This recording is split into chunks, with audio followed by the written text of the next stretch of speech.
close your eyes. Allow the weight of the day to settle into the mattress beneath you, to sink through the sheets and the frame and the floorboards, down into the quiet earth below. Breathe slowly, gently, in through the nose and out through the mouth, letting each exhale carry with it a little more tension, a little more wakefulness, until only the softest awareness remains. You are safe here. The room is still. The night is very long. And somewhere, drifting down through the centuries, there is a story waiting to be told. A story of the deep rainforest, of rivers that wind through canopies so thick the sunlight barely touches the ground, of a microscopic world that existed long before any human eye had named it, long before any scribe had set quill to parchment to describe its quiet and patient work. If this voice helps you rest, consider subscribing to Plague Lullaby, but only if you are still awake. Let your hands grow heavy, let your shoulders fall, and let us drift together, slowly and without urgency, back through time, back to the dense green heart of Central Africa, where, in the late summer of 1976, in a region so remote that news travelled only as fast as a person could walk, something very old and very small made itself known to the modern world for the very first time. It was a year like many others on the surface of things,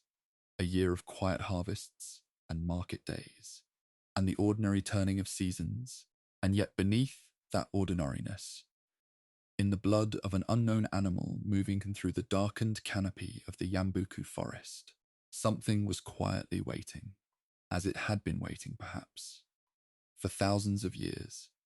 before anyone thought to give it a name. The Ebola River runs through the northern reaches of what was then called Zaire, a vast and tropical nation that would later come to be known as the Democratic Republic of Congo. It is not a famous river by the standards of geography textbooks. It does not carry the weight of empires or the memory of ancient trade routes in the way that the Congo or the Nile might. It is, in many respects, an ordinary river, dark-watered and slow-moving, fringed with reeds and overhanging vegetation, home to the soft sounds of birds and insects, and the lapping of shallow currents against muddy banks. It was this unremarkable river, winding through equatorial forest in the northern province of Equateur, that would eventually lend its name to one of the most studied and most feared viruses the world had ever come to know. The name itself carries a certain quiet poetry, Ebola. 4 syllables that roll gently from the tongue, soft and liquid, like the river itself, belying entirely the nature of the illness that would be attached to those syllables for all the decades that followed. It is worth noting that the naming was somewhat arbitrary, a decision made in a Brussels laboratory by scientists who needed a geographical reference that would not stigmatize a specific village or community, a small act of compassion embedded in the otherwise cold process of scientific taxonomy. The mission hospital of Yambuku was a modest structure by any measure, a collection of low buildings operated by Flemish Catholic missionaries from Belgium, staffed by a small group of dedicated nurses and physicians who served a catchment area of several 100,000 people across the remote savanna and forest of northern Zaire. The hospital had been established decades earlier, part of the broader wave of missionary medical work that had spread across colonial and post-colonial Africa, bringing rudimentary healthcare to communities that had little access to formal medicine. It was here, in the late days of August 1976, that a school teacher named Mabalo Lokala returned from a journey along the Ebola River,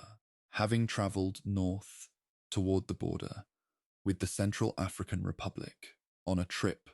that took him through several small villages. He arrived home tired, perhaps, and perhaps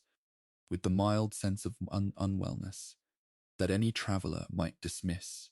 as nothing more than the fatigue of the road. He visited the Yambuku Mission Hospital on the 26th of August,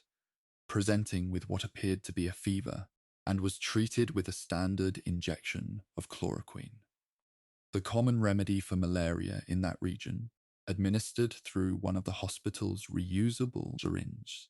which were shared among patients in the morning clinic. With only a brief rinse between uses, he was sent home. And for a short while, it seemed as though that would be the end of it. It was not the end of it. Over the days that followed, Mabalo Lokela's condition worsened in ways that the hospital staff had not seen before and could not immediately explain. His fever did not resolve with the treatment. Instead, it deepened, and alongside it came sensations that he and his family struggled to describe. A profound exhaustion that was not merely tiredness, headaches of considerable intensity, a soreness in the muscles and joints that seemed to settle into the bones themselves. Over the next several days, his condition deteriorated further, and he developed additional symptoms that signaled something beyond a simple malarial infection. Inflammation in the throat,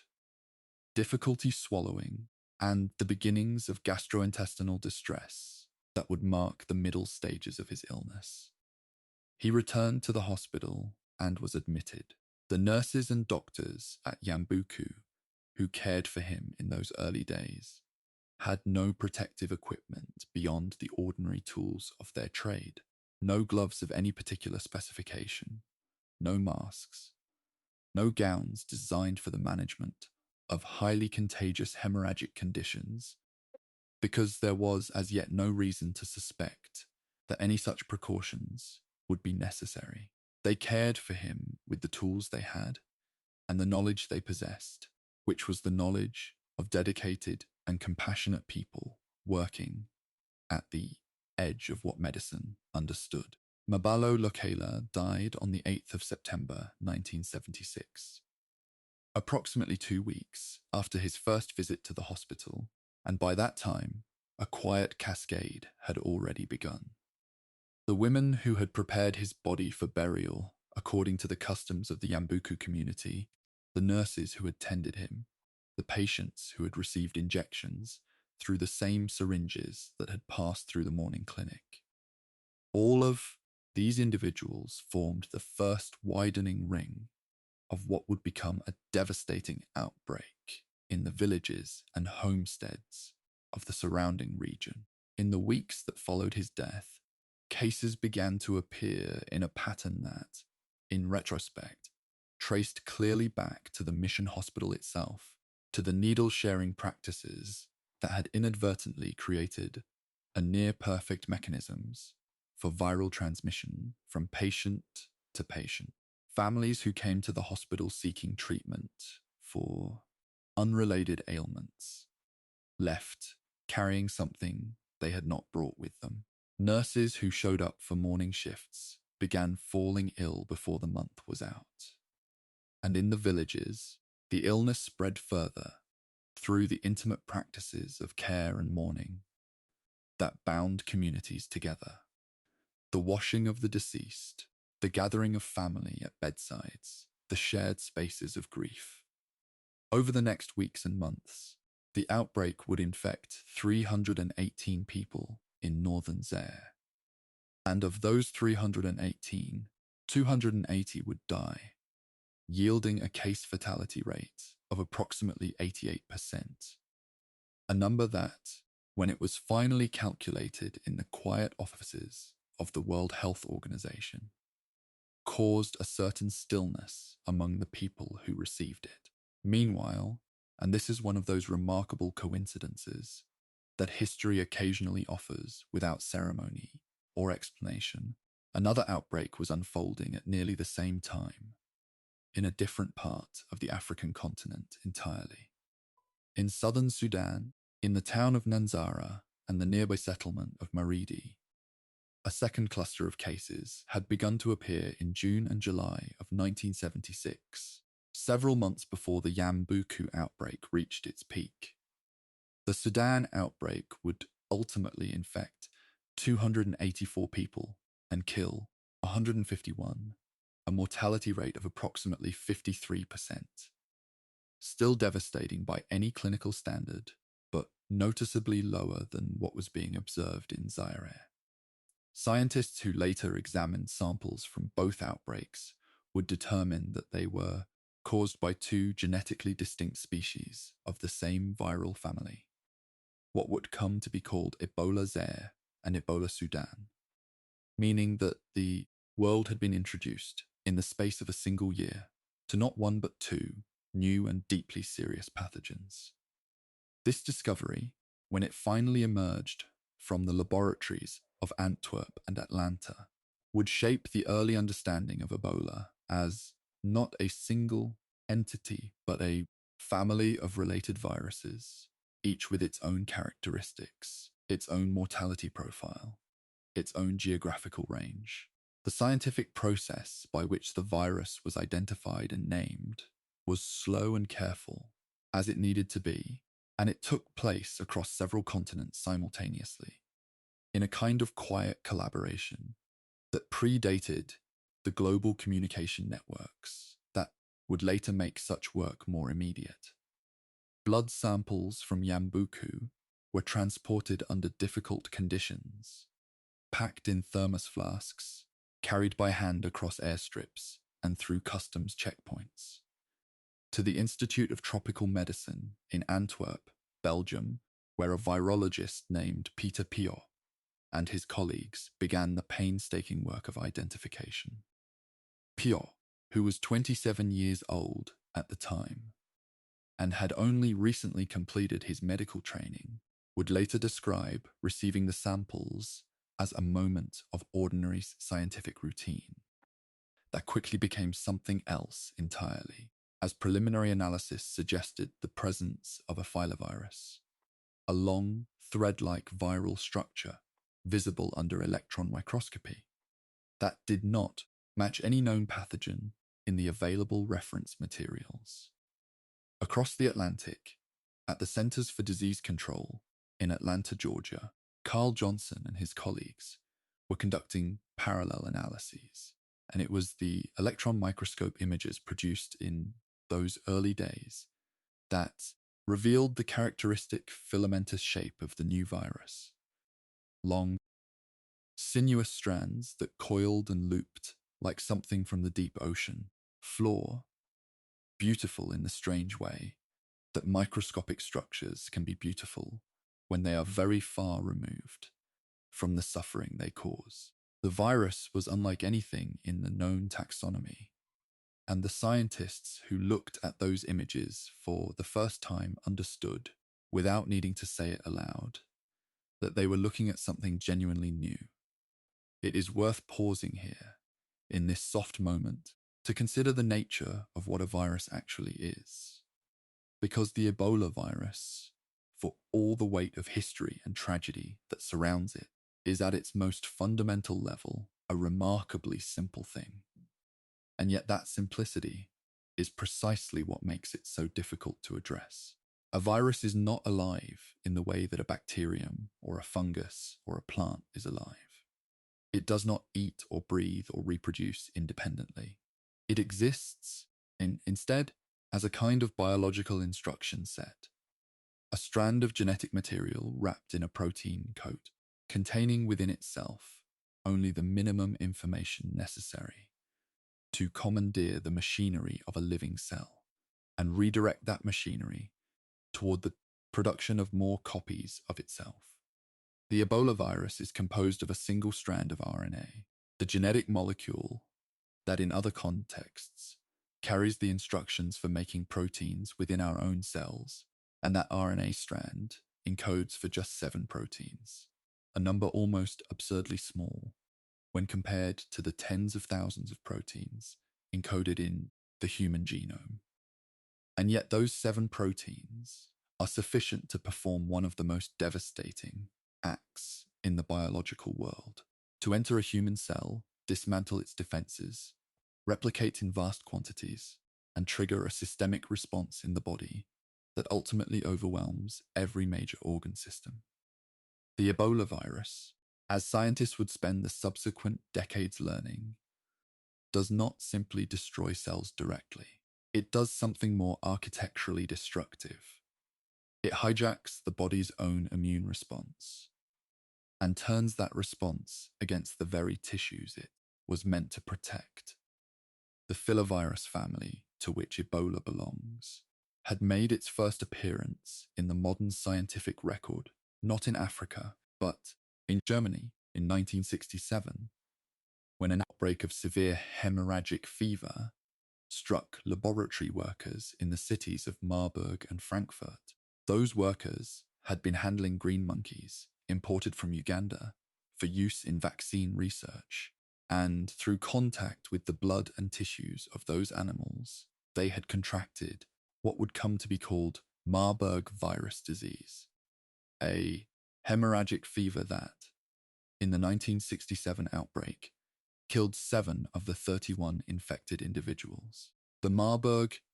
outbreak was the first time Western medicine had formally encountered a filovirus in a human population, and it produced considerable alarm in the European medical community, both because of its severity and because of the remarkable appearance of the virus under electron microscopy, those long, sinuous filaments, so unlike the spherical or icosahedral shapes of more familiar viruses. Scientists at the time studied the Marburg virus extensively, characterizing its structure and its clinical course, building the foundational knowledge of filovirus behavior that would prove at least partly applicable when 9 years later, the samples from Yambuku arrived in Antwerp, and the electron microscope images showed those same haunting filamentous shapes. There was, in those early days of Ebola research, a certain grim comfort in the precedent of Marburg. At least the scientists who received the Yambuku samples knew, from the shape alone, that they were dealing with a filovirus, and from the Marburg experience, they had at least some framework for understanding what that meant, even if the Ebola virus would prove, in many respects, to be a more complex and more dangerous entity than its cousin. During this period, as the laboratory work in Antwerp and Atlanta proceeded with quiet urgency, an international response team was being assembled and dispatched to Zaire under the auspices of the World Health Organization. The team that arrived in Yambuku in October 1976 included physicians, epidemiologists, and virologists from Belgium, the United States, France, and other nations, arriving in a region that had been, by the time of their arrival, substantially quieted, not because the outbreak had run its full course, but because the hospital itself had been closed, a decision made by the local community and the remaining mission staff in late September, when the scale of the hospital-associated transmission had become impossible to ignore. The closure of the Yambuku Mission Hospital was, in retrospect, one of the most effective single interventions of the entire outbreak because it interrupted the needle-associated transmission that had been driving much of the spread among new patients. With the hospital closed, the epidemic was forced back into the community, where it continued to spread through household contact and funeral practices, but at a slower rate, following the more constrained networks of family and village, rather than the concentrated pathways of a healthcare facility, serving hundreds of thousands. The response team worked for weeks, mapping cases, interviewing survivors, and the families of those who had died, collecting samples, and tracing the epidemiological threads that connected each case to a source. And gradually, through that patient work, the shape of the outbreak became visible, like a drawing emerging from fog. The village of Yambuku itself, in the weeks and months that followed the peak of the outbreak, was a place of profound quiet, the kind of quiet that settles over communities that have passed through a period of great collective loss. By the time the outbreak was declared over in November 1976, 11 of the 17 members of the Yambuku Mission Hospital nursing staff had died, along with Father Germain Lutens, one of the Flemish missionaries who had served the community for years. The surviving community members had lived through something for which there was no adequate language in any of the relevant medical or anthropological traditions, an illness that had arrived without warning, that had taken their neighbors and family members in the space of days, that had transformed the act of caring for the sick into a mechanism of transmission, that had made the sacred rituals of burial into a path of further sorrow. And yet the community did survive, and the survivors carried with them a knowledge of what the illness looked like, what it felt like to move through an outbreak and emerge on the other side, a knowledge that would prove invaluable in the decades ahead when the virus returned, as it would return again and again to the forests and river valleys of Central Africa. Over the next several years, the quiet that followed the 1976 outbreak would allow a certain cautious sense of resolution to settle over the scientific community. The virus had been identified, the outbreak had ended, the samples were in the freezers in Antwerp and Atlanta, and the slow work of understanding could proceed at the measured pace that science prefers. It was a resolution that would prove, in time, to be premature. In 1979, 3 years after the first Yambuku outbreak had been declared over, the Ebola Sudan strain reappeared in Zara, the same town in southern Sudan where it had first made its presence known in 1976. This second Sudan outbreak was smaller in scale. 34 confirmed cases, with a mortality rate of 65%. But its reappearance was deeply significant to the scientists who had spent the intervening years, hoping that the two 1976 outbreaks might have been isolated events, contained by geography and circumstance. The 1979 Sudan recurrence demonstrated that the virus had a reservoir, some animal or animals in which it persisted between human outbreaks, emerging periodically when the conditions were right for cross-species transmission, and that this reservoir was stable and enduring enough to sustain the virus through years of apparent absence. The search for this reservoir, the animal or animals that hosted the Ebola virus between human outbreaks, would become one of the central preoccupations of tropical disease ecology. For the next 4 decades, a search conducted through the meticulous trapping and testing of thousands of forest animals, bats, rodents, primates, insects, a vast catalogue of equatorial wildlife, in the hope of finding the one species or group of species that carried the virus without dying from it, that harbored within their cells the enduring genetic blueprint for all the human suffering that followed. It is worth noting that this search, while still not entirely resolved, has pointed with increasing confidence toward the fruit bats of the family Pteropodidae as the most probable natural reservoir of the Ebola virus. Large, wide-ranging bats that roost in enormous colonies in the hollow trees and cave systems of Central and West Africa, moving seasonally across hundreds of kilometers, carrying within them, perhaps, a passenger so old and so well adapted to its host that it causes the bats themselves no apparent illness at all. The years between 1979 and 1994 were, from an Ebola perspective, a period of apparent quiet. Though quiet, in the history of emerging infectious diseases, is rarely quite as quiet as it appears. Researchers at the Centers for Disease Control and at the Institute of Tropical Medicine in Antwerp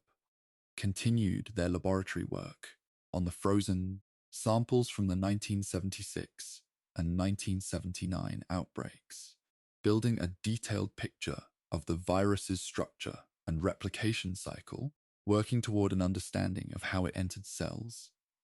how it evaded the immune system, what proteins it deployed in the early hours of infection, to begin dismantling the body's defenses. It was during this period of sustained laboratory inquiry that scientists began to understand the mechanisms by which Ebola caused the clinical syndrome that would eventually be captured in the phrase that had, by the early 1990s, begun to appear in science journalism and public health literature: haemorrhagic fever. The phrase itself, clinical and precise, points toward the virus's most visible clinical manifestation: the disordered clotting of blood, the leakage of plasma through vessel walls, the accumulation of fluid in spaces where fluid should not be. But it captures only the later stages of a disease process that begins much earlier in the body's own immune machinery, in a cascade of molecular events that is as intricate as it is devastating. During this period of laboratory work, the world largely forgot about Ebola, consigning it to the category of rare tropical infections with limited geographical reach, a significant category in the history of public health, but not one that commanded the sustained attention of the broader medical establishment, occupied as it was in the early 1990s with the accelerating global crisis of HIV/AIDS. Then, in 1989, something happened that briefly brought the filovirus family back into international attention, and it happened not in a remote Central African forest village, but in a suburb of Washington, D.C., in a primate research facility in Reston, Virginia. Cynomolgus macaques imported from the Philippines to the Reston primate facility began dying in large numbers, and samples from the animals were sent to the United States Army Medical Research Institute of Infectious Diseases at Fort Detrick, Maryland, where scientists discovered, to their considerable alarm, that the monkeys had been infected with what appeared, under electron microscopy, to be a filovirus, a relative of Ebola. The Reston incident unfolded over several weeks of intense and closely monitored activity, with animal care workers placed under surveillance and tested for signs of infection, and with the facility itself subjected to a decontamination process of considerable scope. Several of the workers did develop antibodies to the Reston virus, indicating that they had been exposed, but none of them became clinically ill. A disaster that led to the eventual classification of what would be called Ebola Reston as a strain that appeared, for reasons not fully understood, to be non-pathogenic in humans, while remaining lethal to primates. The Reston incident would later inspire Richard Preston's 1994 book, The Hot Zone, a work of narrative nonfiction that brought the filovirus story to a mass audience for the first time, and that painted, in vivid and at times sensationalized terms, a portrait of what a filovirus outbreak in a densely populated American suburb might have looked like if the Reston strain had behaved like its Zaire cousin, a counterfactual that served, in the mid-1990s, to shift public awareness of Ebola from the realm of obscure tropical medicine into something closer to mainstream consciousness. It was in 1994 that the virus returned to active, confirmed human transmission after its long apparent absence, and it returned in a form that surprised the scientists who had been watching for it. A Swiss ethologist working in the Thai forest of Côte d'Ivoire, the Ivory Coast, conducted a necropsy on a wild chimpanzee that had died in the forest and became ill in the days that followed, developing a clinical syndrome consistent with Ebola hemorrhagic fever. She was evacuated to Switzerland for treatment and survived, and the samples from the dead chimpanzee and from the researcher herself revealed the presence of a third distinct Ebola species, eventually named Thai forest Ebola virus, adding another branch to what was becoming an increasingly complex family tree of filoviruses. The Thai forest case was significant not only as a discovery of a new viral species, but as a demonstration, in real time, of one of the pathways by which Ebola crossed from the animal world into the human, through direct contact with the blood and tissues of an infected primate during the kind of close handling that field researchers and hunters alike might routinely engage in a forest environment where chimpanzees and gorillas and other primates moved through the same canopy as the bats whose droppings fell into the fruit on which the primates fed, in a chain of transmission that ecology was only beginning to map with any confidence. Over the following 2 years, the Democratic Republic of Congo and Gabon would both experience outbreaks of Ebola Zaire, each one drawing international response teams, each one adding to the slowly accumulating record of a virus that had, it was becoming clear, never really gone away at all, but had simply been waiting in its reservoir, patient and quiet, for the conditions that would bring it once more into contact with human populations. The Kikwit outbreak of 1995 was, before the catastrophic West Africa epidemic of 2014, the largest and most extensively studied Ebola outbreak in history, and it unfolded in a city rather than a remote village, which gave it a different character from all that had come before. Kikwit was a city of several 100,000 people in the southwestern Democratic Republic of Congo, a place with paved roads and a regional hospital and a level of urban density quite different from the forested isolation of Yambuku and the outbreak that began there in January 1995. The index case later traced to a farmer and charcoal maker who worked on the edge of the surrounding forest would ultimately infect 315 people and kill 250, a case fatality rate of 79%. The Kikwit outbreak was significant in several ways that would shape the understanding of Ebola for decades. It demonstrated that the virus could sustain itself in a larger urban environment, given the right conditions of healthcare infrastructure and cultural practice, challenging the assumption that had prevailed since 1976, that Ebola was, by its nature, self-limiting in villages because it killed too fast and spread too slowly to sustain itself in larger populations. It also demonstrated, with painful clarity, the role that healthcare settings could play in amplifying an outbreak when infection control measures were absent or inadequate, a lesson that would need to be learned and relearned in the years ahead. And it attracted, for the first time, a truly substantial international media presence, bringing camera crews and print journalists to the wards and the streets of Kikwit, producing images and reports that circulated around the world and began, in the mid-1990s, to construct in the popular imaginations a picture of Ebola that was vivid, frightening, and only partially accurate. The body's encounter with the Ebola virus begins, in most cases, through direct contact with the blood or other bodily fluids of an infected individual, or in the spillover events that initiate new human outbreaks, through contact with the tissues of an infected animal. The virus does not travel through the air in the way that influenza or measles does, a fact of considerable epidemiological importance that was not always clearly communicated to the public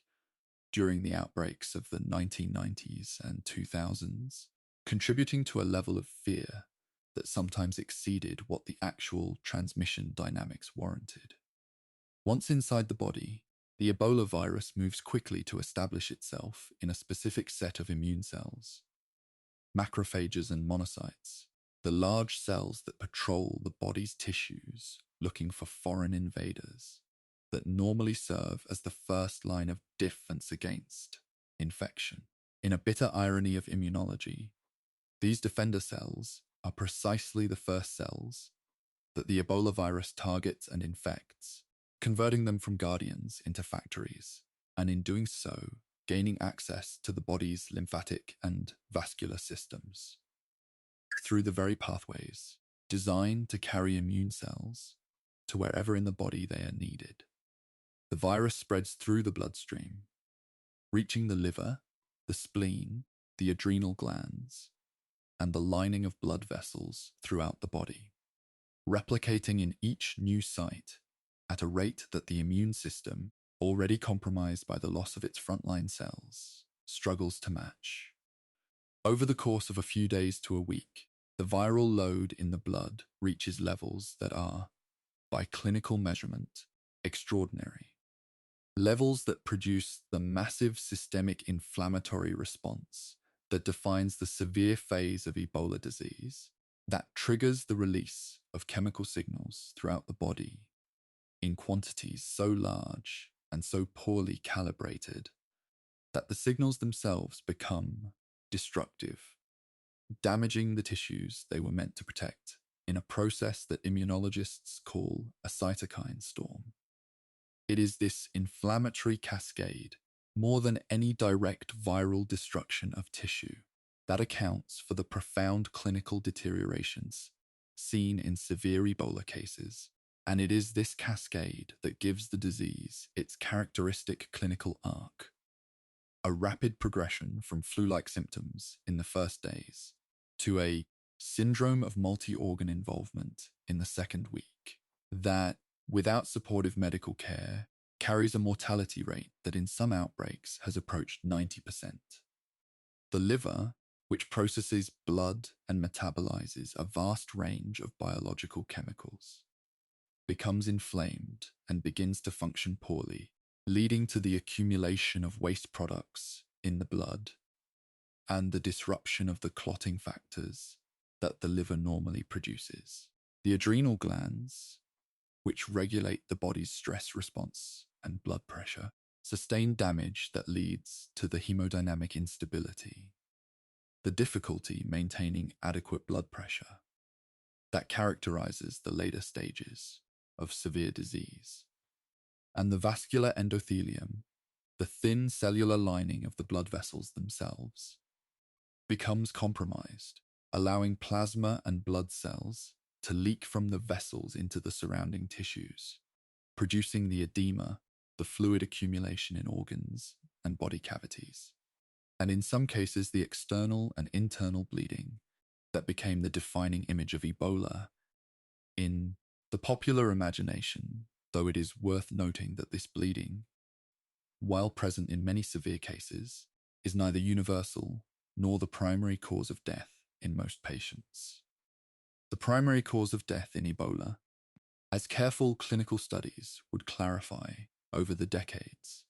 following the 1976 outbreaks, is the collapse of the cardiovascular system under the combined pressure of fluid loss, inflammatory damage, and the failure of the adrenal and hepatic systems that normally maintain physiological equilibrium. A quieter and more architecturally complete form of biological failure than the dramatic haemorrhagic imagery that dominated early reporting on the disease. By the late 1990s, the scientific community had developed a reasonably detailed picture of the Ebola virus at the molecular level, understanding which of its 7 proteins performed which functions in the infectious cycle, beginning to map the pathways through which it evaded the immune system's antiviral defenses and accumulating the clinical data from successive outbreaks that would eventually inform the development of therapeutic and prophylactic strategies. The GP protein, the glycoprotein that studs the outer surface of the viral particle, was identified as the critical structure by which the virus attached to and entered host cells, binding to a receptor on the surface of macrophages and other susceptible cells, and triggering a process of cellular internalization that drew the viral particle inside the cell. where its RNA could be released and the replication cycle could begin. The VP35 protein was found to serve as a powerful inhibitor of the interferon response, the antiviral alarm system that infected cells normally use to warn neighboring cells of viral invasion and trigger the broader immune response, explaining, at least in part, why Ebola was so effective at establishing itself in the body before the immune system could mount an adequate defense. These molecular insights, accumulated through years of careful laboratory work in biosafety level 4 facilities, the highest containment category, required for work with pathogens for which no effective vaccines or treatments exist, would eventually form the foundation for the vaccine, and therapeutic development that would, decades later, finally yield tools capable of meaningfully altering the course of Ebola outbreaks. But in the late 1990s, those tools were still far off, and the communities most affected by the virus had little to rely on beyond the supportive care that dedicated healthcare workers could provide, and the public health measures, isolation, contact tracing, barrier nursing, safe burial, that had been refined through each successive outbreak since 1976. Meanwhile, the cultural and social dimensions of the Ebola outbreaks of the 1990s were shaping communities and governments in ways that would take years to fully understand and address. In the affected regions of Central Africa, the arrival of an Ebola outbreak brought with it not only the direct medical burden of the disease, but a complex web of social disruption, the closure of markets and schools, the abandonment of villages whose populations had been decimated, the profound psychological weight of watching family members and neighbors die in rapid succession, the breakdown of the trust between communities and healthcare institutions that had sometimes, as in Yambuku in 1976, inadvertently served as amplifiers of the outbreak. The rituals of death and mourning that held communities together, the preparation of the body, the gathering of family, the communal expression of grief that was woven into the social fabric of the forest communities of Central Africa, became, in the context of Ebola, pathways of transmission, and public health teams arriving in affected villages, found themselves in the extraordinarily delicate position of asking grieving families to abandon practices of profound cultural significance in the name of epidemic control. This tension between epidemiological necessity and cultural respect was not always navigated successfully in the early decades of Ebola response, and the failures of those negotiations contributed, in some outbreaks, to the distrust and resistance that made case finding and contact tracing more difficult. In this, Ebola was revealing something about the relationship between disease and society that was not unique to it. The same tensions had played out across centuries of epidemic history, from plague quarantines in medieval Europe to cholera cordons in 19th century Russia. But the speed and lethality of Ebola gave those tensions a particular urgency that left little room for the slow work of dialogue that genuine cultural negotiation requires. And so, as the decade of the 1990s drew toward its close, and as the world turned its attention to the approaching millennium, and to the particular anxieties that transition invited, the Ebola virus settled back into its forest reservoir, having made its presence known in Côte d'Ivoire and Gabon, and the Democratic Republic of Congo in a series of outbreaks that had collectively killed hundreds of people, trained a generation of outbreak responders, generated a substantial body of scientific literature, and implanted in the global public imagination the image of a virus of extraordinary danger lurking in the heart of the African forest.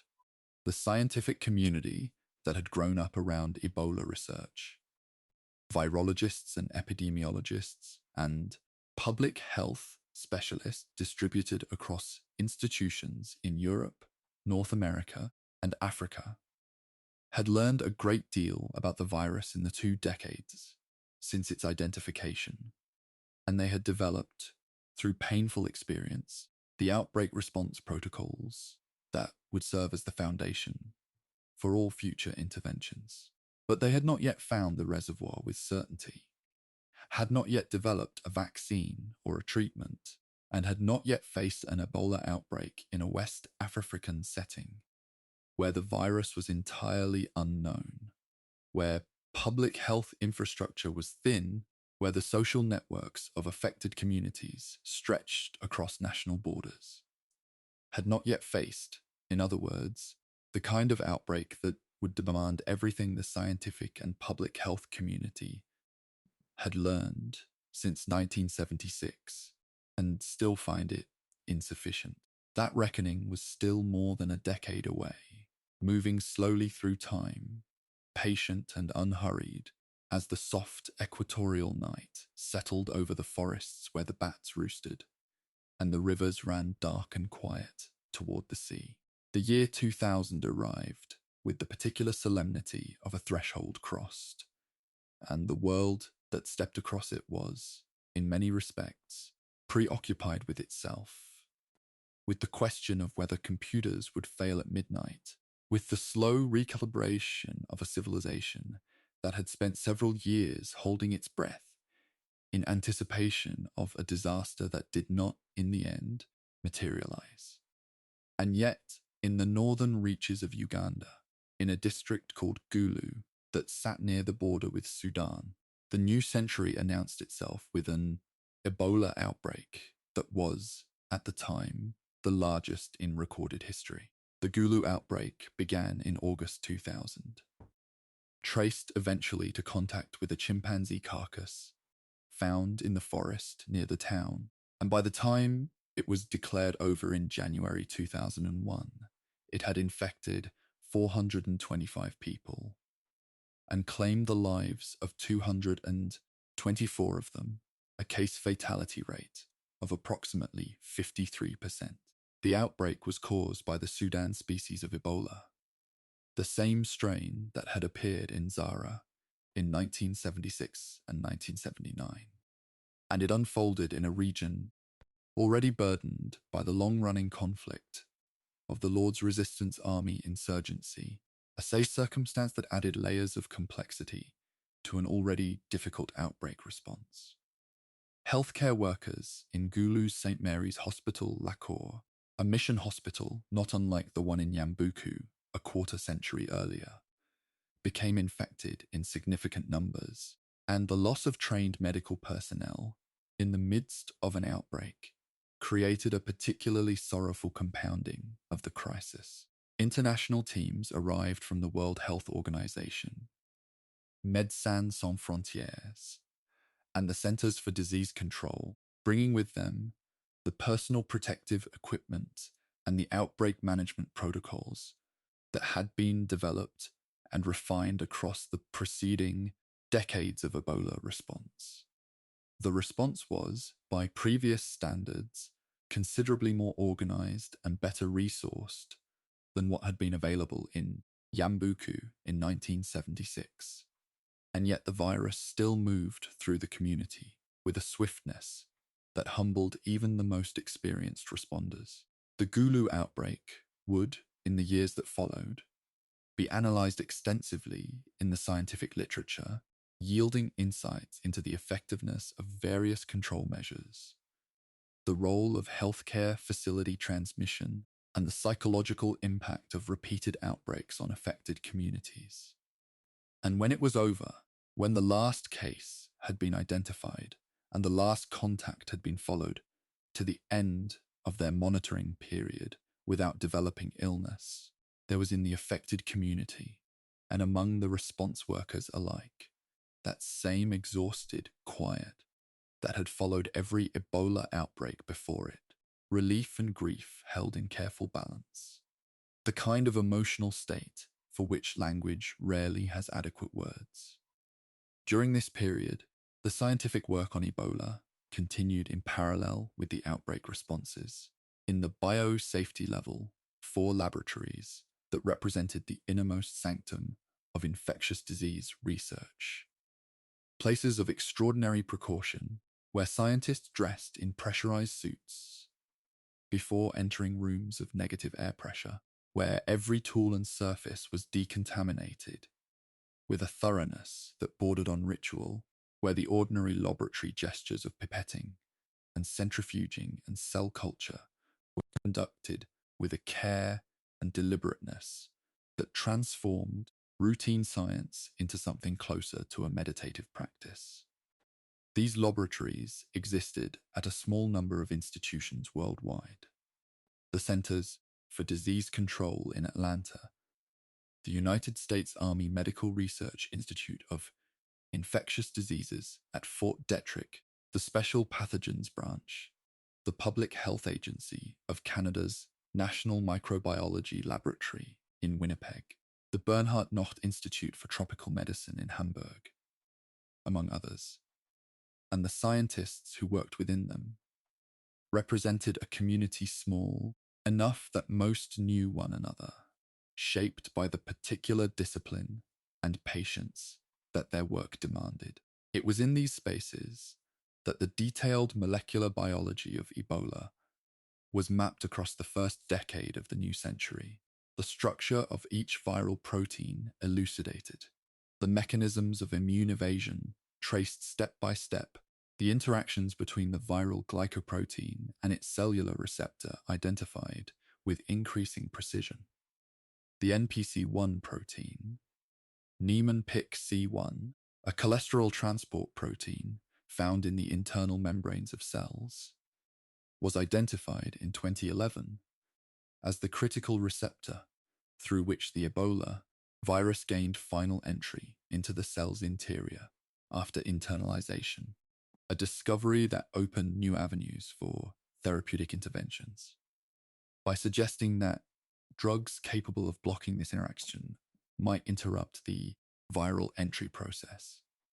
Simultaneously, researchers were developing and testing vaccine candidates, working with modified versions of other viruses, vesicular stomatitis virus, adenovirus, engineered to carry Ebola surface proteins and stimulate immune responses without causing disease, evaluating these candidates in non-human primate studies and slowly building the body of preclinical evidence that would eventually support human trials. The work proceeded with the measured patience of science, year by year, publication by publication, grant cycle by grant cycle, building an architecture of knowledge that would prove indispensable when, a few years later, the context of its application arrived with a force and scale that none of the researchers had anticipated. It is worth noting that the entire Ebola research enterprise of the first decade of the 21st century was funded at levels that reflected the disease's status as a rare tropical infection with limited global reach, significant by the standards of neglected tropical disease research, but modest in comparison to the resources devoted to diseases of broader geographical distribution. The scientists who worked within this enterprise understood, in the quiet of their laboratories, that they were preparing for something they could not fully predict, developing tools whose ultimate test would come in conditions that no laboratory could simulate, the conditions of a large, fast-moving outbreak in a population, with no prior exposure to the virus and limited healthcare infrastructure to contain it. The Democratic Republic of Congo continued, through the first decade of the new millennium, to experience periodic Ebola outbreaks with a regularity that spoke to the enduring presence of the virus in the country's forest ecosystems. Outbreaks were recorded in 2001 in Gabon and the Republic of Congo, in 2002 and 2003 in the Republic of Congo, in 2007 in the Democratic Republic of Congo's Kasai Occidental province, where the Bundibugyo species of Ebola was identified for the first time, adding a fourth human pathogenic strain to the growing family tree of filoviruses. And again in 2008, and subsequent years in various provinces of the DRC. Each of these outbreaks followed a broadly similar pattern: an index case with likely animal exposure, amplification in a healthcare or household setting, identification by national health authorities, and notification to international partners, deployment of an outbreak response team, implementation of isolation and contact tracing measures, and eventual containment, usually within a few months. The DRC's experience across these repeated outbreaks built within the country's public health community a particular expertise, an institutional memory of Ebola response that was, in important ways, more extensive and more nuanced than that available anywhere else in the world. Congolese epidemiologists and public health officers, who had participated in multiple outbreak responses, developed an understanding of the virus's behavior in their specific ecological and social context that no amount of remote technical assistance could replicate. And this accumulated expertise would prove critical in the DRC's ability to contain outbreaks that in other settings might have been considerably more difficult to manage. The communities living in the forest zones of the DRC, where Ebola appeared repeatedly, developed their own forms of awareness and adaptation, a familiarity with the symptoms, a knowledge of which behaviors carried risk, a relationship with the disease that was not without fear, but that was shaped by experience rather than by the unfamiliarity that made Ebola so much more difficult to control in populations encountering it for the first time. It is in this sense that the DRC's long and painful history with Ebola contains within it a kind of hard-won knowledge, a form of communal understanding about the virus and its movements that represents perhaps the most practically valuable body of Ebola expertise in the world, earned at a cost that no scientific institution could have designed or chosen, accumulated through decades of loss and recovery, and the slow accumulation of survival. The ecological question of where the Ebola virus lived between its human outbreaks, the reservoir question that had occupied researchers since the Sudan recurrence of 1979, moved toward a partial resolution through the work of ecologist Eric Leroy and his colleagues, whose research in Central Africa in the early 2000s provided the strongest evidence yet for the fruit bat hypothesis. Leroy and his team systematically trapped and tested more than 1,000 individual animals of multiple species in forests where human Ebola outbreaks had occurred, or where great ape die-offs attributed to Ebola had been documented, screening blood and tissue samples for viral RNA and for antibodies that would indicate prior exposure to the virus. Among all the species tested, it was 3 species of fruit bat, Hypsignathus monstrosus, Epomops franketti, and Myonecteris torquata, that showed the most consistent evidence of Ebola virus infection, with samples from these bats testing positive for viral RNA, and with the animals showing no apparent signs of illness, suggesting that they could carry and potentially shed the virus without themselves being harmed by it. The paper reporting these findings, published in the journal Nature in 2005, did not claim to have definitively identified the reservoir. The scientific bar for such a claim requires isolation of live virus from the putative reservoir species, a more demanding standard than the detection of RNA fragments or antibodies. But it pointed with considerable clarity toward the fruit bat family as the most probable long-term host. Subsequent research has continued to build on this foundation. tracing the seasonal and geographical movements of suspect bat species, modeling the probability of bat-to-human spillover events as a function of forest fragmentation and human encroachment on bat habitat, and beginning to sketch the outlines of an ecology of Ebola emergence that locates the virus's periodic appearances in human populations within the broader context of landscape change and the disruption of the boundaries that once separated human communities from the deep forest and its inhabitants. The picture that has emerged from this ecological work is one that places the Ebola virus within a story larger than virology alone. A story about the relationship between human societies and the natural world, about the consequences of forest clearance and bushmeat hunting, and the expansion of agricultural land into ecosystems that harbour pathogens shaped by millions of years of coevolution with their non-human hosts. A story in which the virus is not so much an invader as a traveller, moving through a world whose geography is being remade around it. In the spring of 2014, in the forest region of Guinea in West Africa, a 2-year-old child in the village of Meliandu became ill with a disease that his family and the local health workers did not recognize and died on the 28th of December 2013, in what would later be determined to be the first case of the largest Ebola outbreak in history. The identification of this child, known in the scientific literature as Patient Zero of the West Africa epidemic, came only retrospectively after epidemiologists had traced the outbreak's origins backward through chains of transmission that stretched across Guinea, Sierra Leone, and Liberia, 3 countries in which Ebola had never previously been documented, in which no healthcare worker had ever treated an Ebola case, in which no community health program had ever taught people to recognize the symptoms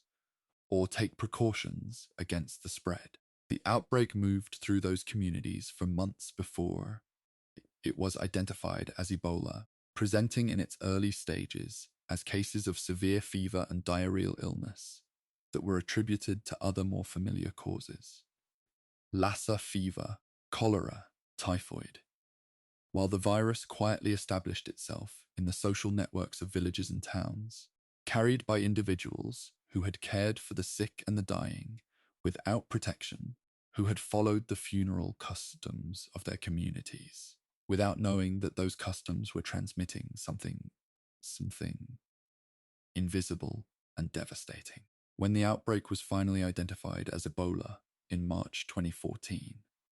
the identification made by scientists at the Bernhard Nocht Institute for Tropical Medicine in Hamburg, working on samples sent from Guinea. It had already been spreading for approximately 3 months, and the geographical and social footprint it had established was unlike anything that had been seen in previous outbreaks. It is worth sitting with that timeline for a moment, in the way that one might sit quietly with any fact of great consequence, letting its weight become real. 3 months of undetected spread across a region with porous borders and dense social interconnection before the world knew what it was looking at. The particular characteristics of West Africa that made the 2014 epidemic different from all previous Ebola outbreaks were not matters of chance, but of history and geography, and the complex legacy of decades of underfunded health systems. Guinea, Sierra Leone, and Liberia were countries that had in common a recent history of civil conflict. Liberia and Sierra Leone had both emerged from devastating wars in the 1990s and early 2000s that had shattered public health infrastructure, displaced enormous proportions of their populations, and left behind healthcare systems that were, by almost any measure, among the most fragile in the world. The healthcare workforce in all 3 countries was severely limited, with ratios of doctors and nurses to population that were fractions of what international standards recommended, working in facilities that frequently lacked basic supplies, running water, gloves, disinfectants. That would be considered the minimum requirements for infection control anywhere else. The social landscape of West Africa also differed in important ways from the Central African contexts in which all previous outbreaks had occurred. The affected communities were deeply interconnected across national borders by shared ethnic identities, kinship networks, and trading relationships, meaning that the movement of individuals between Guinea, Sierra Leone, and Liberia was constant and ordinary, and the virus moved with them. The cities of the region, Conakry, Freetown, Monrovia, were large and densely populated in ways that the forest villages of the DRC or the small towns of northern Zaire had not been, and the outbreak's establishment in urban neighborhoods created transmission dynamics that were qualitatively different from anything in the previous record. The funeral practices of the Mende, the Temne, the Mandinka, and the many other ethnic communities of the region involved extensive physical contact with the deceased. Washing the body, touching the body, the communal gathering that was both an expression of grief and a demonstration of respect. And these practices, as loving and as culturally essential as they were, became in the context of an unrecognized Ebola outbreak, the most efficient mechanism of transmission available to the virus. Everything about the West African context, the history, the geography, the social fabric, the state of the health systems,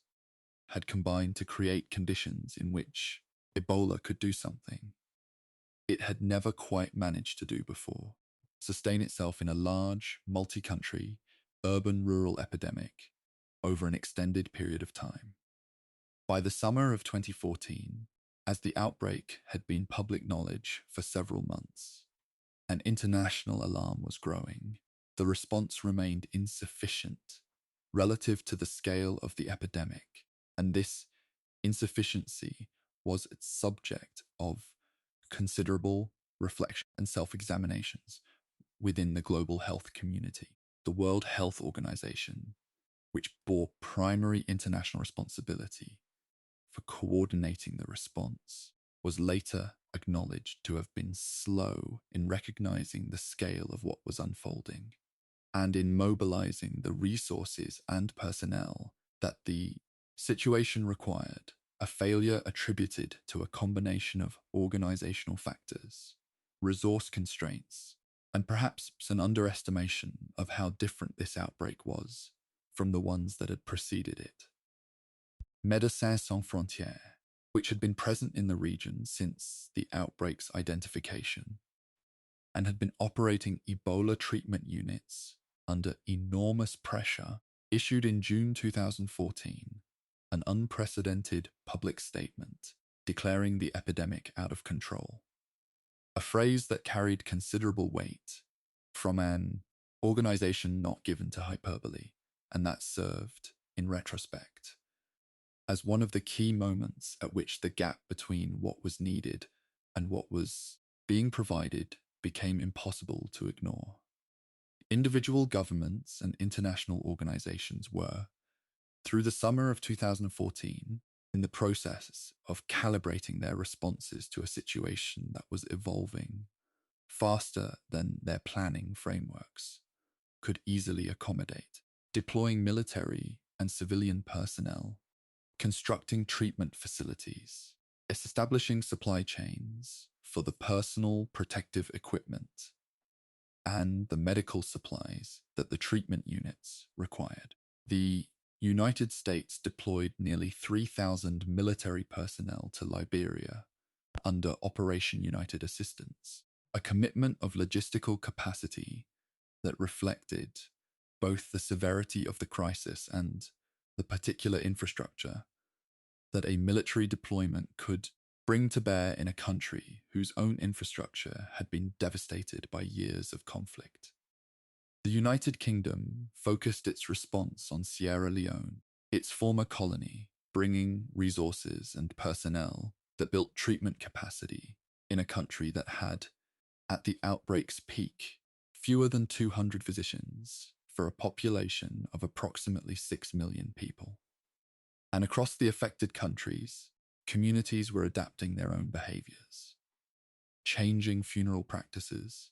establishing community surveillance systems, maintaining the social distancing behaviors that public health teams were recommending, in ways that required enormous courage and a willingness to let go, at least temporarily, of practices that carried deep meaning in service of survival. The experience of healthcare workers during the West Africa epidemic deserves a particular kind of attention and deserves to be considered with the slowness and the care that such consideration requires, because the men and women who staff the Ebola treatment units and the community care centres of Guinea, Sierra Leone, and Liberia were engaged in one of the most demanding forms of medical practice that the modern world had produced, working in the heat of equatorial West Africa in full personal protective equipment, impermeable gowns, gloves double and triple layered, face shields, respirators, for shifts that could last several hours before the physiological limits of heat and dehydration forced to return to the cool zone. These workers cared for patients in the advanced stages of a disease for which there was no specific treatment, providing the supportive care, intravenous fluids, electrolyte replacement, fever management that represented the best medicine had to offer, and that in the hands of skilled and attentive practitioners working in well-equipped facilities could meaningfully improve the odds of survival. The donning and doffing of personal protective equipment, the careful sequence process of putting on and removing protective gear in a way that minimized the risk of self-contamination, was itself a practice of profound concentration, performed according to protocols that left no room for distraction or complacency. Healthcare workers died. The epidemic killed more than 500 healthcare workers across the three most affected countries, a loss that compounded the pre-existing healthcare workforce deficit and that produced in the surviving healthcare community a grief and a trauma that would take years to address. Among those who died were physicians and nurses and laboratory technicians who had chosen to remain at their posts when they might have left, who had understood the risk and had weighed it against the obligation they felt toward their patients and their communities and had chosen to stay. Their names are recorded in the memorial lists maintained by their professional associations and their governments, and they deserve to be remembered, not with drama or with the kind of narrative heroism that flattens complex human decisions into simple stories, but with the quiet respect that their choices earned. In the long hours of difficult work, in difficult places, the question of why some people survived Ebola and others did not, given the same apparent level of exposure, the same clinical care, the same stage of illness at presentation, was one that researchers had grappled with since the 1976 outbreaks, and the West Africa epidemic provided, for the first time, a dataset large enough to begin answering it with some statistical confidence. The epidemic ultimately infected more than 28,000 people and killed more than 11,000, numbers that dwarfed every previous Ebola outbreak combined,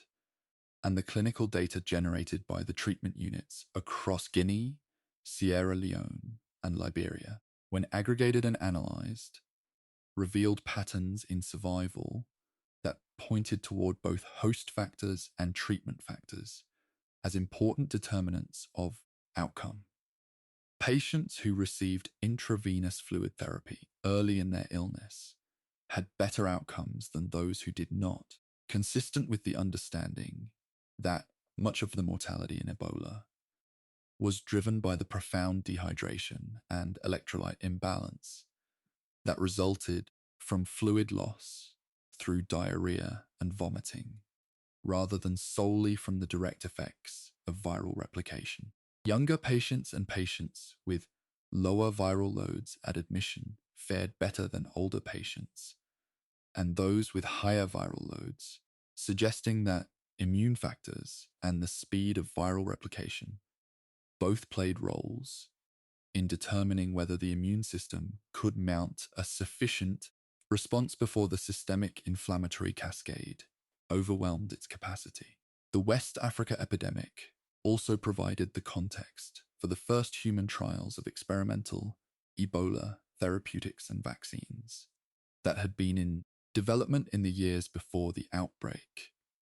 Trials conducted under the emergency conditions of an active epidemic, with ethical frameworks hastily but carefully adapted to the urgency of the situation, yielding preliminary data on the safety and efficacy of drugs like ZMapp, a cocktail of monoclonal antibodies derived from tobacco plants engineered to produce human immune proteins, and favipiravir, an antiviral compound developed originally for influenza. And it was during the West Africa epidemic that the RVSV-ZBOV vaccine, developed at the Public Health Agency of Canada and licensed to a pharmaceutical company for further development, underwent the ring vaccination trial in Guinea that would produce evidence of high efficacy, pointing toward a prophylactic tool that could, in future outbreaks, protect healthcare workers and community members at highest risk before they were exposed. As the West Africa epidemic gradually receded through 2015 and into 2016, declared over by the World Health Organization in March 2016,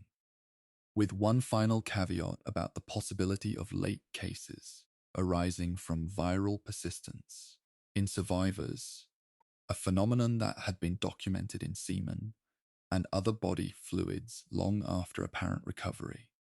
The global health community undertook the painful process of understanding what had gone wrong and what needed to change. The reviews were numerous, thorough, and often uncomfortable. The WHO's own panel found significant failures in the organization's response, recommending structural changes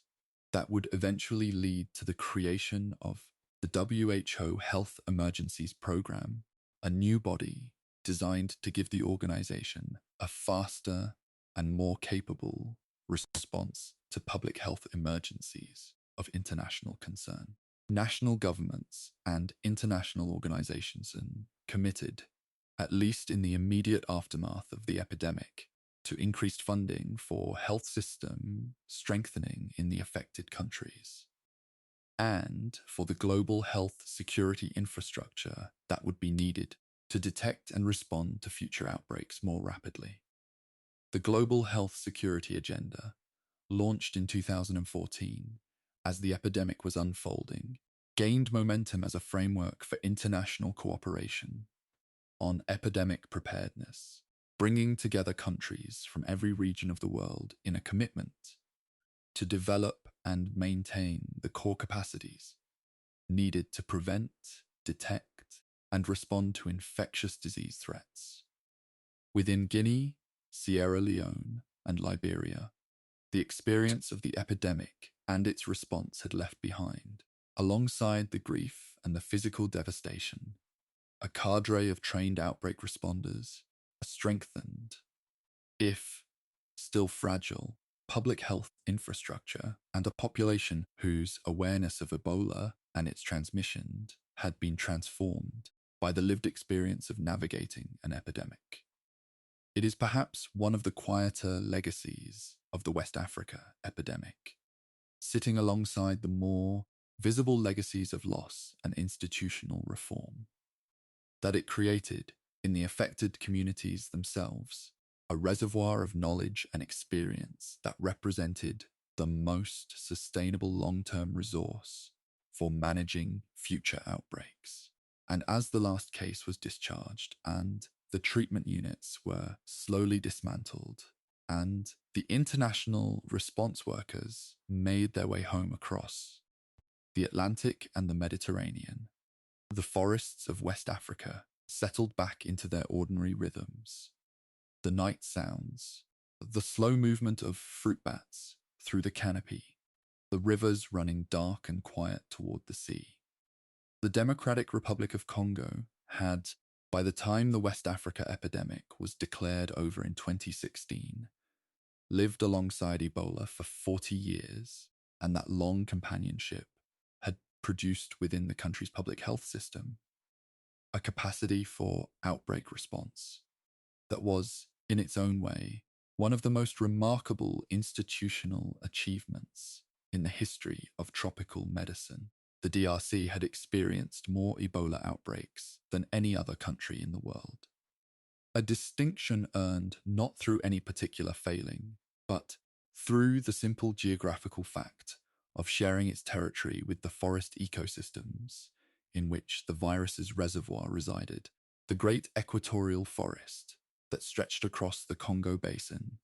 in a canopy so vast it was visible from space, harboring within it a biodiversity that included, among its millions of species, the fruit bats, whose relationship with the filovirus family stretched back across evolutionary time into a past that human record could not reach. The Congolese health authorities had developed, across decades of outbreak response, a set of practices and relationships with affected communities that were adapted to the specific cultural and ecological context of their country, different in important ways from the more generalized protocols developed in international training curricula and field manuals. They had learned, through experience that could not be replicated in a classroom, how to approach a community in the early days of an outbreak, how to listen before speaking, how to build the trust that made contact tracing possible, how to negotiate with community leaders and traditional healers and religious figures whose cooperation was not optional but essential. They had learned the particular rhythms of Ebola in the DRC, the forest edge communities, where spillover was most likely, the healthcare facilities, where amplification was most dangerous, the funeral practices that required the most careful and respectful negotiation. And they had built, within the National Health Ministry and across the provincial health systems, a cadre of professionals who had done this work before, who could be mobilized quickly when a new outbreak was reported, who brought to each response the institutional memory of all the responses that had preceded it. This was not a perfect system, no system for managing a pathogen as dangerous and as ecologically embedded as Ebola could be perfect, but it was a resilient one, tested repeatedly and refined through each test, carrying within it the accumulated wisdom of a country that had paid for that wisdom at the highest possible price. In August 2018, the North Kivu province of the eastern DRC became the site of what would grow into the second largest Ebola outbreak in history, an epidemic that would last nearly 2 years and infect more than 3,000 people, killing more than 2,000 of them, unfolding in a context that added to the ordinary challenges of Ebola response. A dimension that had not been present in previous outbreaks at anything approaching this scale, active armed conflict. North Kivu was, in 2018, one of the most conflict-affected regions on the African continent, home to dozens of armed groups operating across a landscape of dense forest and dispersed rural communities, where the authority of the Congolese state was contested and where the population's relationship with outside institutions, including international health organizations and government health services, was shaped by decades of violence, displacement, and broken promises. The response teams that arrived in North Kivu in August 2018 found themselves operating in an environment where the ordinary tools of outbreak, control, contact tracing, safe burial, community engagement were complicated at every turn by the insecurity of the field, where response vehicles were attacked and treatment centers were set on fire by armed groups and by community members whose distrust of the response had been inflamed by rumor and by the perception that outsiders were bringing a disease rather than fighting one. Vaccinators were killed, epidemiologists were threatened, treatment centers were attacked on multiple occasions, forcing evacuations and interrupting the care of patients in the middle of their illness. And yet the response continued, adapting to each new security incident with a persistence and a creativity that reflected the deep commitment of the people, Congolese and international alike, who refused to abandon the communities in the outbreak zone to the virus and to the armed groups simultaneously. The ring vaccination strategy, using the RVSV-ZBOV vaccine that had shown high efficacy in the Guinea trial, was deployed for the first time in a large-scale response operation, offering protection to healthcare workers and close contacts of confirmed cases, and serving as one of the few interventions available that had a strong evidence base behind it. The monoclonal antibody treatments that had been in development since the West Africa epidemic, Regan EB3 and MAB E114, both subsequently approved by the US Food and Drug Administration, were administered to patients in the treatment centers under a compassionate use protocol, and preliminary results suggested mortality rates meaningfully lower than the historical average, offering a glimpse of a future in which Ebola treatment would look substantially different from the supportive care that had been the standard of practice for 4 decades. The North Kivu outbreak was declared over in June 2020 after 677 days, the longest Ebola outbreak in history at that time. And its conclusion, achieved in the middle of the world's preoccupation with another viral emergency altogether, was noted with relief and with something approaching awe by the people who had been part of the response. It was, of course, the early months of 2020 that brought to the world's attention a different virus entirely, one that would consume the bandwidth of global public health and the attention of governments and populations in a way that nothing had since the influenza pandemic of 1918 and the arrival of SARS-CoV-2 and the COVID-19 pandemic served, among its many effects, to cast the history of Ebola and the decades of work on outbreak preparedness in a new and sometimes uncomfortable light. The frameworks and capacities that had been built in the wake of the West Africa Ebola epidemic, the WHO Health Emergencies Programme, the Global Health Security Agenda, the international health regulations, and their monitoring mechanisms,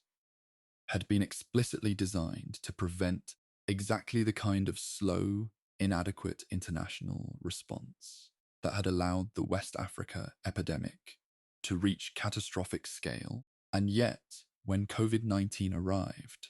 many of the same patterns of delay and under-resourcing and political complication that had characterized the Ebola response were visible again, at a vastly larger global scale. This observation was not made with the intention of diminishing the achievements of the Ebola response community, whose work had been genuine and significant, but rather to illuminate a pattern that ran across the history of epidemic disease, the pattern by which each crisis generated, in its aftermath, commitments to preparedness and investment that tended, over time, to erode in the absence of an immediate threat, leaving the next generation of responders to confront a new emergency with tools that were better than what their predecessors had, but still insufficient for the scale of what they faced. Ebola had taught the world that spillover from animal reservoirs was not a theoretical risk, but a recurring reality, that healthcare systems in low-income countries needed sustained investment rather than emergency infusions of aid at moments of crisis. That community trust was as important as any medical intervention in determining the trajectory of an outbreak, that the boundaries between the human world and the world of wildlife were permeable in ways that had profound consequences for human health. COVID-19 confirmed all of these lessons and added to them new ones about the speed of global spread in a deeply interconnected world, about the vulnerability of high-income countries that had assumed their own health infrastructure to be adequate, about the political dimensions of epidemic response in a world where public trust in institutions was fragile and contested. And in the DRC, even as the world's attention was elsewhere, a new Ebola outbreak began in Equateur province in June 2020. Not far from the Yambuku region, where the story had begun 44 years earlier and was contained within 4 months, managed by Congolese health authorities using the vaccines and treatments and community engagement strategies that decades of painful experience had produced, almost without international notice. The science of Ebola, across the decades from the first identification of the virus in 1976 to the present day, had traveled a remarkable distance. From the electron microscope images in the Brussels laboratory to the complete genomic sequencing of the virus, from the total absence of any specific medical countermeasure to the availability of a highly effective vaccine and 2 approved treatments, from the profound mystery of a disease whose mechanism was entirely unknown to a detailed molecular map of how it entered cells, evaded immune defenses, triggered systemic inflammation, and either succumbed to or overwhelmed the body's capacity to survive. The genome of the Ebola virus, approximately 19,000 nucleotides of single-stranded RNA, encoding 7 proteins in a sequence that had been read and reread thousands of times in laboratories around the world, had given up many of its secrets across those decades, though not all of them.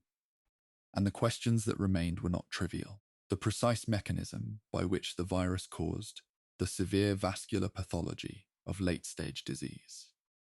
the specific molecular events that led to the endothelial dysfunction and the disordered coagulation that characterized the hemorrhagic syndrome, was still not fully resolved, and different researchers emphasized different aspects of the process in their models. The question of what determined individual variation in susceptibility and outcome, why some people exposed to high viral doses developed only mild illness while others with apparently similar exposures died, remained only partly answered, with genetic studies having identified some relevant variants in immune genes, but having not yet produced a complete picture. The reservoir question, while pointing strongly toward fruit bats, had still not been resolved to the standard of definitive scientific proof, because live Ebola virus had not been successfully isolated from a wild bat, leaving open the possibility that the bats were indicators of reservoir proximity, rather than reservoirs themselves, and the ecological questions about how the conditions for spillover were changing, as forests were fragmented, and human communities moved closer to the canopy, questions with profound implications for the frequency of future outbreaks, were being actively researched, but were embedded in a complexity of land use, climate change, and wildlife population dynamics that would take decades to fully characterize. Science had made Ebola legible in ways that would have been unimaginable to the virologists who first looked at those electron microscope images in 1976, and yet the virus retained the irreducible complexity of any biological entity that had been shaped by millions of years of evolution in contexts that human science was only beginning to understand. The philosophical and humanitarian dimensions of the Ebola story, considered from a distance of 50 years, carry within them a set of reflections about the relationship between human societies and the natural world that extend well beyond the specific history of a single pathogen. Ebola emerged, as far as can be determined, from the forest ecosystems of Central and West Africa, from the deep canopy where the ecological relationships between bats and primates and trees and insects had been stable for millions of years, before the first human settlements appeared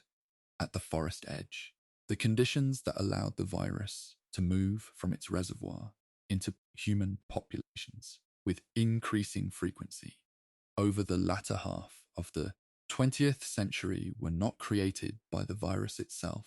but by the transformation of the landscape. The clearance of forest for agriculture, the expansion of settlements into areas previously uninhabited, the hunting of bushmeat that brought human hands into contact with the blood, and tissues of forest animals, the construction of roads and markets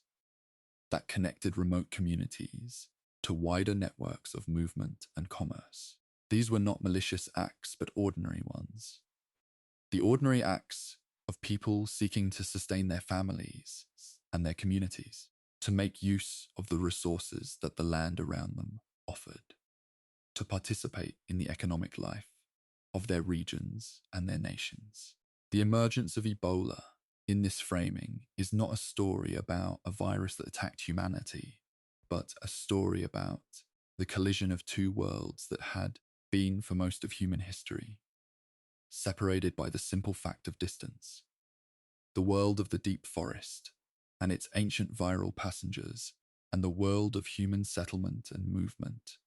and the endless, restless transformation of the land. That collision will not cease as long as the conditions that produce it continue, and those conditions are shaped by forces: poverty, population growth, inequality, the historical patterns of land ownership and resource extraction, that no vaccine and no treatment and no outbreak response protocol can address on its own. Ebola, viewed in this light, is as much a story about the world that human beings have made as it is about the virus that has moved through that world, and the lessons it offers are, in this sense, larger than epidemiology. The communities that survived the Ebola outbreaks of the past 5 decades, the villages around Yambuku, the neighborhoods of Kikwit, the towns of Gulu, the cities of Conakry and Freetown and Monrovia, the communities of North Kivu, carry within them a knowledge that is not easily transmitted in academic papers or training curricula, a knowledge born of the particular experience of living through something that strips away ordinary assumptions about safety and continuity and the reliability of the future. The survivors of Ebola, the people who contracted the disease and recovered, and the families and communities that lived through outbreaks without being directly infected, have described in the interviews and oral history projects and community narratives that researchers have gathered across the decades, experiences of profound loss, alongside experiences of profound solidarity, the discovery in crisis of capacities for care and mutual support that ordinary life did not always make visible. The healthcare workers who staffed the treatment units across Africa, across 50 years of Ebola response, many of them working for wages that bore no relationship to the risks they accepted, many of them receiving equipment and training that fell far short of what international standards would specify,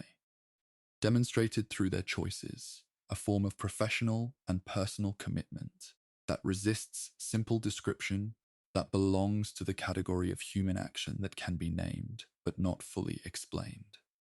The scientists in their biosafety level 4 laboratories, the epidemiologists tracing contact networks across difficult terrain, the community health workers going door to door in affected villages to take temperatures and follow the threads of transmission. All of these individuals contributed to a collective enterprise of disease control that, across half a century of effort and loss and incremental advance, has genuinely changed the prospects of communities living alongside the virus, even if it has not yet removed the threat entirely. It is worth holding that change in mind, gently and without triumphalism, as the kind of slow, difficult, collective achievement that represents the best of what human institutions can produce when they are given sufficient time and sufficient commitment and sufficient resources, which they have not always been given, and which remains, as much as any scientific question, the unresolved challenge of the Ebola story. The approval of the RVSV-Zebov vaccine, marketed as Avebo, by the United States Food and Drug Administration in December 2019, and by the European Medicines Agency shortly thereafter, represented the culmination of a development process that had begun in the Canadian laboratory system in the early 2000s, passed through the emergency trials of the West Africa epidemic, and been validated through the ring vaccination campaigns of the North Kivu response, and it marked the first time in history that a licensed vaccine was available for a filovirus disease. The vaccine's approval was followed by the regulatory approval of 2 therapeutic agents. Imazeb, a cocktail of 3 monoclonal antibodies developed by Regeneron, and Ebanga, a single monoclonal antibody developed through collaboration between the National Institute of Allergy and Infectious Diseases and MAP Biopharmaceutical, in October 2020, extending the medical armamentarium against Ebola to include, for the first time, treatments with demonstrated efficacy in randomized controlled trials. The development of these tools had required decades of scientific work and hundreds of millions of dollars of investment, most of it public funding from the governments of the United States, Canada, and various European nations, supplemented by the philanthropic contributions of foundations and the eventual commercial involvement of pharmaceutical companies who recognized, particularly after the West Africa epidemic, the reputational and practical case for engaging with Ebola therapeutic development. The availability of effective vaccines and treatments does not eliminate the Ebola threat. The vaccine requires cold chain storage at temperatures that are difficult to maintain in the field settings where it is most needed. The treatments require intravenous administration in clinical settings that are not always available in outbreak zones, and the reservoir continues to exist in the forest as it has always existed. But it fundamentally changes the calculus of outbreak response, offering healthcare workers protection against a disease that had previously killed them in significant numbers, and offering patients a meaningful improvement in their odds of survival beyond what supportive care alone could provide. In the DRC, where the vaccine had been deployed in outbreak response since the North Kivu epidemic, the case fatality rate in vaccinated populations was substantially lower than in unvaccinated populations, a finding consistent with the trial data and offering real-world confirmation of what the laboratory and trial results had suggested. The social and economic reconstruction of the communities most affected by the West Africa epidemic, Guinea, Sierra Leone, and Liberia, proceeded slowly through the years after 2016, shaped by The dual burden of recovering from the epidemic itself and from the underlying conditions of poverty and institutional fragility that had made the epidemic so devastating in the first place. The epidemic had disrupted agricultural production, trade, education, and social services in ways whose effects rippled through communities for years after the last case had been discharged, and the economic losses, estimated by the World Bank at several $billions across the three most affected countries, represented a setback to development trajectories that had been, in some cases, showing meaningful progress in the years before the outbreak. The children who had been orphaned by the epidemic, estimates suggested more than 16,000 children had lost one or both parents to Ebola, represented a particular dimension of the social legacy, requiring attention to education, mental health, and social support that the overwhelmed state systems of the affected countries struggled to provide. International organizations and national governments made commitments to health system strengthening in the aftermath of the epidemic that resulted in some genuine improvements. New healthcare facilities built, healthcare workers trained, surveillance systems strengthened, though the sustaining of those improvements against the competition of other development priorities remained, as it had always been, uncertain and contingent. The affected communities themselves demonstrated, in the years after the epidemic, the particular resilience that communities shaped by great difficulty often display. The capacity to rebuild, to adapt, to find ways of maintaining cultural continuity, while incorporating the knowledge that the epidemic had imposed upon them, to remember the dead with the fullness of grief that they deserved, while continuing, as human communities always have, to move forward through time. It is in this capacity, not the capacity to be untouched by tragedy,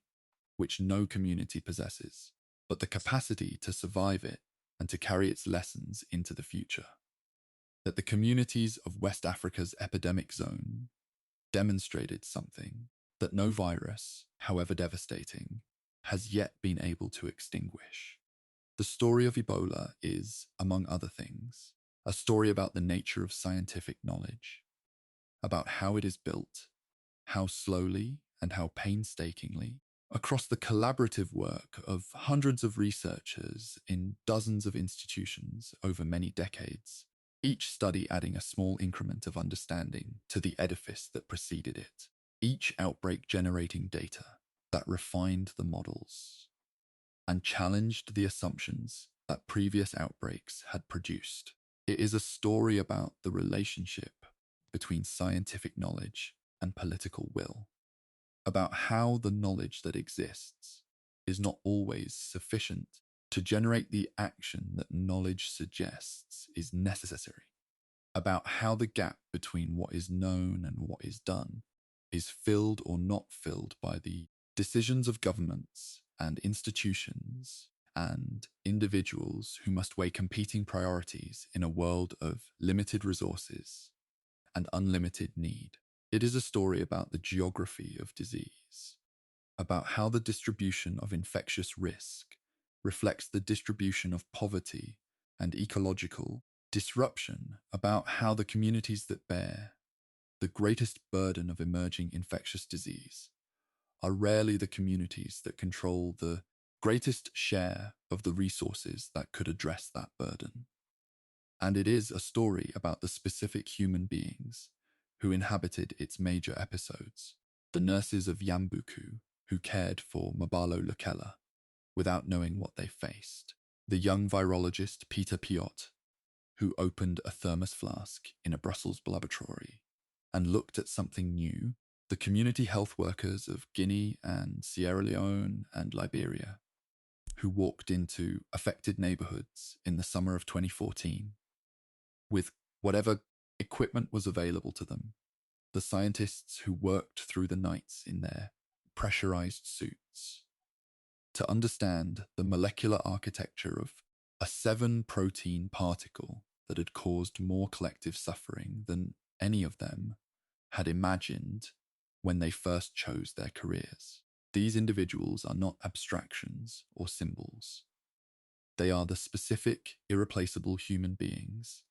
through whom the history of Ebola was lived, and their presence in the story, their choices, their courage, their errors, their losses, their persistence, gives the story a weight and a texture that no amount of epidemiological data can fully convey. The Ebola virus exists tonight, as it has existed for longer than any human's civilization has kept records, somewhere in the forest of Central or West Africa, in the body of a bat roosting in a hollow tree, or perhaps in some other animal whose relationship with the virus science has not yet fully characterized, moving through the biological world in the way that it has always moved, patient and unhurried, shaped by the evolutionary pressures of its deep history, unaware in any meaningful sense of the centuries of human effort that have been devoted to understanding and countering it. It does not know about the laboratories in Atlanta and Antwerp and Winnipeg, or the treatment units in Kikwit and Conakry, or the vaccine vials kept at -80 degrees Celsius in the cold chains of the outbreak response system. It simply exists as viruses have always existed, within the ecological web that sustains it, following the logic of its own biology with the perfect consistency of a thing that has no choice but to be what it is. And somewhere in that same forest or at its edge, human communities live, farming and trading and raising children and practicing the rituals that connect them to their ancestors and to one another. As human communities have always lived in those landscapes, carrying within their own bodies the long history of their coexistence with the natural world and with the pathogens that are part of it. The distance between those two worlds, the world of the virus and the world of the people at the forest edge, is smaller than it has ever been, measured in the kilometers of cleared land and the hours of travel time that now connect remote forest communities to regional capitals and international airports. And in that smallness of distance lies the ongoing challenge that 50 years of Ebola history has illuminated without fully resolving: how human beings and the biological world they inhabit can find, if not a permanent peace, then at least a more sustainable and more carefully managed accommodation, one built on the knowledge that has been so expensively acquired, and on the humility that the virus, again and again, has had occasion to teach. And so the story of Ebola settles gently into the long archive of the diseases that have moved through human history, not concluded, because the virus persists in its reservoir, and the conditions that produce spillover have not been removed, but arrived at a place of hard-won knowledge and genuine, if incomplete, preparedness. The vaccines exist now that did not exist a decade ago. The treatments exist now that had no precedent in 1976. The outbreak response systems, however imperfect and however under-resourced, are more capable today than they have ever been. The scientific understanding of the virus, accumulated across half a century of careful work in difficult circumstances, is deep enough to inform the development of interventions that future researchers will refine and extend, and the communities that have lived through the outbreaks, that have lost parents and children and neighbors and colleagues to a disease that arrived without warning and departed without apology, carry within themselves a knowledge and a resilience that is, in the end, the most enduring legacy of everything that has happened since a schoolteacher named Mabalo Lokela visited a mission hospital in northern Zaire on the 26th of August, 1976, and set in motion a story that the world is still learning to understand. The forest is quiet tonight, The river runs its slow course through the canopy toward the wider water. The bats move in the darkness above, following their ancient route between the roosting trees and the fruiting ones, unhurried and unhearing, carrying within them whatever they carry. And here you are, safe and still, your breathing slow and even, the weight of your body settled into the warmth of the bed that holds you, the night wrapped gently around you, like the oldest and most reliable of companions. The history has been told. The names have been spoken. The distance between then and now is very great and very safe. Let the past drift softly away, like river water into the dark, and let the quiet of this moment be enough. You are here. You are breathing. And the long night is yours to rest in, peaceful and unhurried, all the way through until morning.